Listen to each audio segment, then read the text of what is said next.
सासू माँ के मुंह से किसी के लिए रॉन्ग निकल जाए तो उसकी लाइफ में कुछ राइट नहीं होने दूंगा।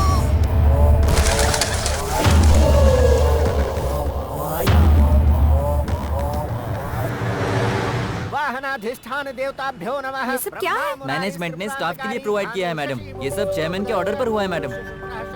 इतनी जल्दी यहाँ इतना सारा बदलाव कैसे हो गया? मैडम हाँ? एक साइन तो कर दीजिए। किस लिए? साइन तो कीजिए ना, बताता हूँ। इस मार्ट में काम करने वाले सभी का इंश्योरेंस और हेल्थ चेकअप होगा। सिर्फ इतना ही नहीं मैडम, महीने में एक बार एंटरटेनमेंट हैम्पर भी मिलेगा। इस मार्ट में काम करने वाली लेडीज के लिए सेपरेट टॉयलेट बनवाने का चेयरमैन का ऑर्डर है। पता नहीं उन्हें क्या सूझी कि इतने बदलाव कर दिए। मालिक हैं। जानू, इस महीने का employee of the month award मुझे ही मिलेगा ना? सिलेक्ट तो मैंने ही किया है ना। और सिर्फ इतना ही नहीं, प्रमोशन भी देने वाला हूँ तुम्हें। बस मेरे करीब रहा करो।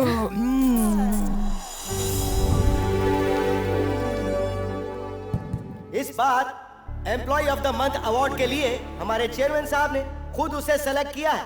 वो कौन है ये जानने के लिए उनका कैरेक्टर ही उनकी खूबसूरती है और उनकी सिंसियरिटी ही उनकी स्पेशलिटी है। There she is, none other than Miss Kamya.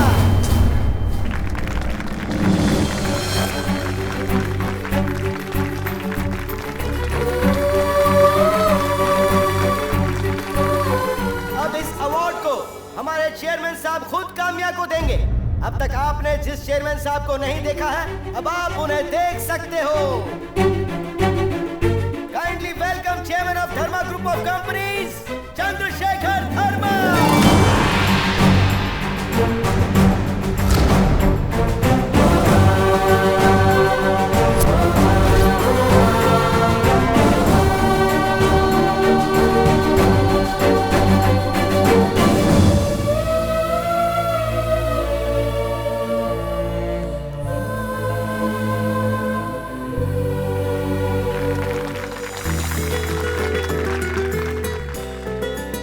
बैठ जाइए।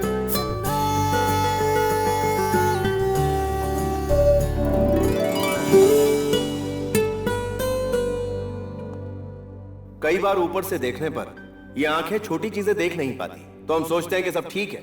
इस कंपनी में हो रही छोटी छोटी बातें बताकर कंपनी को बड़ी मदद करने वाली काम्या जी को मैं पर्सनली थैंक्स कहना चाहता हूं।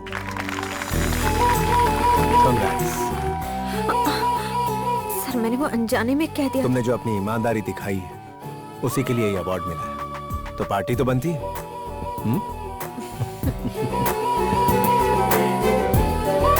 यहाँ गोलगप्पे बहुत अच्छे मिलते हैं, लेकिन अचानक तुम ये ट्रीट क्यों दे रही हो मुझे?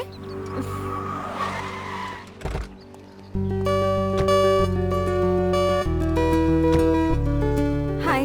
हाय। I am sorry sir. No problem. तुम्हारी बदौलत मार्ट में क्या चल रहा है मुझे पता चला। तुम्हारे मार्ट में होने से मार्ट ने काफी तरक्की की है। अगर तुम मेरी लाइफ में आ जाओगी तो जिंदगी में इतना मसरूफ रहा कि शादी के बारे में कभी सोचा ही नहीं, लेकिन आज तुम जैसी शरीफ और ईमानदार लड़की को देखकर शादी करने का मन कर रहा है। मुझे नहीं करनी। हाँ? मैंने नहीं कहा। लेकिन आवाज तो तुम्हारी ही थी। आवाज तो मेरी ही थी, लेकिन मैंने नहीं कहा था। ये मेरी आवाज निकाल सकती है। ये तुम्हें पसंद है ना?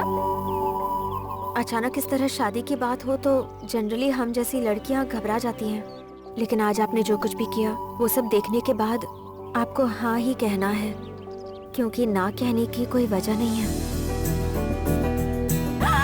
Congrats! I'm so happy! I'm so happy! मुबारक हो सर। अभी दूर क्यों खड़ी हो? मैडम, ये लोग इटली से आए हैं, अपनी केमिकल फैक्ट्री दिल्ली में लगाना चाहते हैं। अगर हम इन्हें ये जमीन दिलवा देंगे तो ये हमें 50% शेयर देंगे। Don't worry. Within 1 week, this property will be yours. मिल मालिक से बात किए बिना प्रॉमिस कर रही हैं? उनके साथ बात किए बिना मैं कैसे प्रॉमिस कर रही हूँ? वो सब दामाद जी देख लेंगे।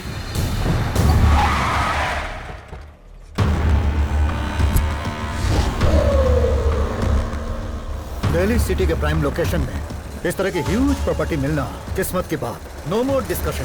दे hut. Today we are going to close the deal mister Peterson. Sir, Mahima Rai के दामाद विशंबर जी आए हैं।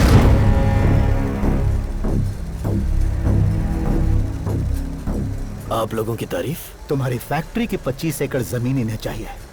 मंडे को रजिस्ट्रेशन करना है। ऐसा सासू माँ ने हुक्म दिया है। लेकिन फैक्ट्री बेचने की बात तो मैंने की नहीं। लेकिन हमने खरीदने का फैसला किया है। बंद कर आवाज। और वैसे भी तुम्हारा कोई वारिस नहीं है, तो फिर इतनी बड़ी प्रॉपर्टी का तुम करोगे क्या? भले ही मेरा कोई वारिस नहीं है, लेकिन मेरी इस फैक्ट्री से हजारों परिवारों का चूल्हा जलता है। और वही जिंदगियां कहीं खत्म ना हो जाए, इसलिए कह रहा हूँ सोच लो, नहीं तो अंजाम बहुत बुरा हो सकता है। मंडे रजिस्ट्रेशन फिक्स है, नहीं तो राख राख बना दूंगा इस पूरी जगह को।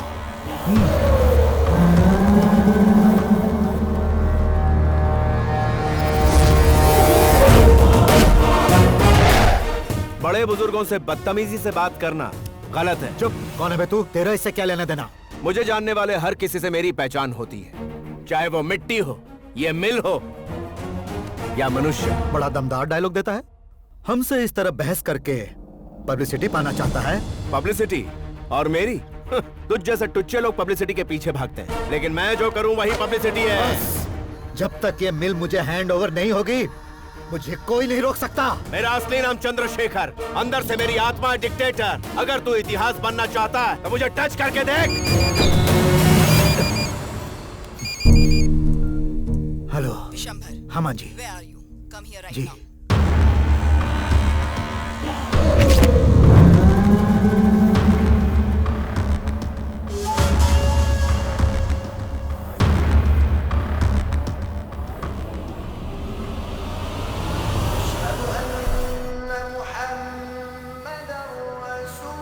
तुम टेंशन मत लो, ताऊ जी जरूर तुम्हारी शादी के लिए हाँ कर देंगे। हाय हाय ताऊ जी, कैसे हैं आप? ठीक हूँ। दीदी तुम अकेले क्यों आई? जीजा जी कहाँ हैं? अब वो नहीं आएंगे। पैसे वालों का भरोसा करके हम फिर धोखा खा गए। तुम्हारी बड़ी दीदी की पैसे वालों के घर में शादी करवाई। ससुराल वालों के टॉर्चर से परेशान होकर ये सुसाइड करने जा रही थी। पैसे वाले से शादी करने का अच्छा सिला मिला है इसे।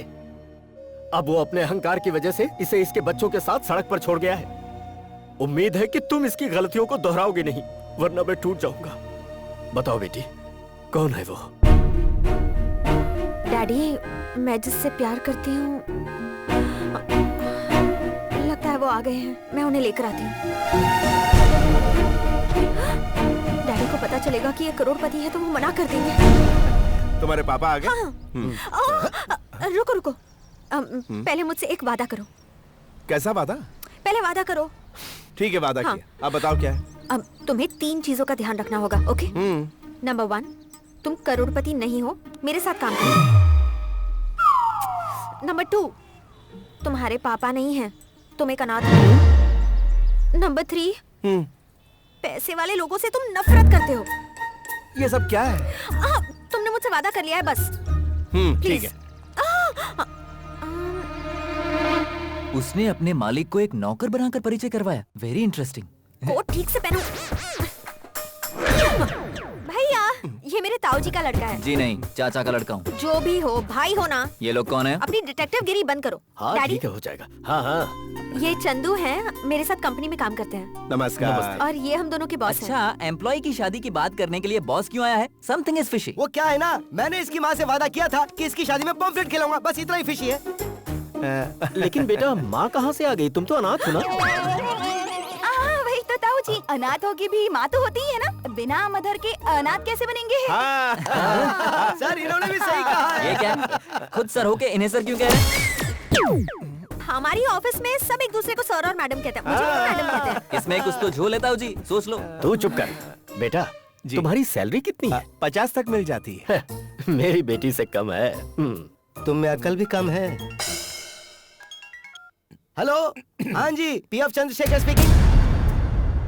10 मिनट बाद फोन कर रहा। Thank you. तुम खुद को चंद्रशेखर के पीए क्यों कह रहे हो? बहुत कंफ्यूजन लग रहा है। नहीं जी, मैंने पीए चंद्रशेखर कहा। पीए मतलब पीताम्बर आदित्य चंद्रशेखर। तुमने पीए ऑफ कहा था। ये ऑफ कहते बिजली ऑफ क्यों हो गई? ये कैसे हुआ? लगता है दीवार टकरा गई मुझसे। तू दीवार के पास गया कब? आप समझे नहीं ताऊ जी, ऐसा लगा दीवार खुद यहाँ आकर मुझसे टकरा गई। ये कैसे हो सकता है? बेटा जी कहिए। तुम्हारी शादी के लिए हम सब तैयार हैं, क्योंकि तुम भी हमारी तरह मिडिल क्लास फैमिली से हो। ऐसा मत सोचिए, मैं तो आपसे भी लो क्लास हूँ। नहीं नहीं बेटा, बुरा मत मानो। भगवान सभी को समृद्ध नहीं बनाता, ये एक कड़वा सच है। वैसे एक बात कहूंगा, मेरी स्टाइल में शादी होगी ग्रैंड लेवल पे पूरे 10 लाख खर्चा करेंगे। आप इतना ग्रैंड करेंगे सर? हमारे ताऊ जी की यही हैसियत है। सर मुझे इजाजत दीजिए। Daddy thank you thank you thank you. अरे जाओ, उन्हें नीचे छोड़ कर आओ। संदेह करने वाले बोमन की नाक टूट गई। तुमने ये झूठ क्यों बोला? मेरे डैडी को पैसे वाले लोगों से सख्त नफरत है, इसलिए। मुझे पता है कि ये गलत है। शादी के बाद एक दिन उनका अच्छा मूड देखकर खुद ही उनसे सच बता दूंगी। तब तक के लिए इस झूठ को ऐसे ही रहने दोगे ना? प्रॉमिस?